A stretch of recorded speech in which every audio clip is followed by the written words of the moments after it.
తమిళనాడు రాజకీయం రసకందాయంలో పడింది. అన్నాడీఎంకే చీఫ్ శశికళ నటరాజన్పై పన్నీర్ సెల్వం తిరుగుబాటు నేపథ్యంలో కొంత అయోమయం కూడా నెలకొందనే చెప్పాలి. తనతో బలవంతంగా సీఎం పదవికి రాజీనామా చేయించారని ప్రజలు, పార్టీ నాయకులు కోరుకుంటే తాను తన రాజీనామాను ఉపసంహరించుకుంటానంటూ మంగళవారం రాత్రి బాగా పొద్దుపోయాక పన్నీర్ చేసిన ఆరోపణ తమిళనాడులో రాజకీయ సంక్షోభాన్ని సృష్టించింది. దివంగత తమిళనాడు ముఖ్యమంత్రి జయలలిత ఆత్మ నిజంగానే పన్నీర్ సెల్వంకు మార్గనిర్దేశం చేసిందా?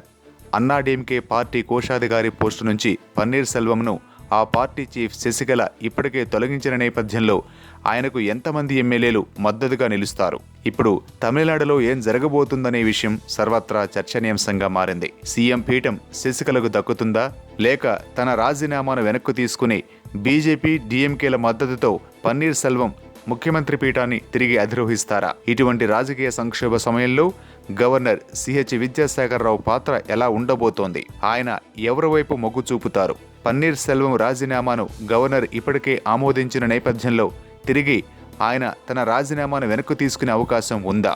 లేకపోతే తమిళనాడులో అధ్యక్ష పాలన విధించే అవకాశం ఉందా? పన్నీర్ సెల్వం తన రాజీనామాను ఉపసంహరించుకునే అవకాశం ఉందా అనే ప్రశ్నకు సమాధానం అవుననే వినిపిస్తోంది. గవర్నర్ విద్యాసాగర్రావును కలిసి ఎలాంటి ఒత్తిళ్ల నడుమ తాను రాజీనామా నిర్ణయం తీసుకోవాల్సి వచ్చిందో వివరించి తిరిగి ముఖ్యమంత్రిగా ఎన్నికయ్యేందుకు అవసరమైనంత ఎమ్మెల్యేల సంఖ్యాబలం తనకు ఉందని పన్నీరు నిరూపించుకోగలిగితే ఇది సాధ్యమేనని అంటున్నారు. అప్పుడు ఆయన రాజీనామాకు ఆమోదముద్ర వేసిన గవర్నర్ తిరిగి దాని ఉపసంహరణకు కూడా ఆమోదముద్ర వేయవచ్చని చెబుతున్నారు. పన్నీర్ సెల్వం తిరిగి తమిళనాడు సీఎం పీఠం అధిష్ఠించాలంటే 117 మంది ఎమ్మెల్యేల మద్దతు అవసరం అవుతుంది.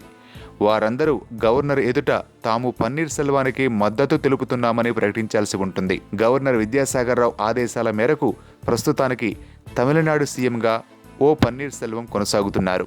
అయితే ఈ రాజ్యాంగ సంక్షోభం ఎక్కువ రోజుల పాటు కొనసాగడానికి వీలు లేదు.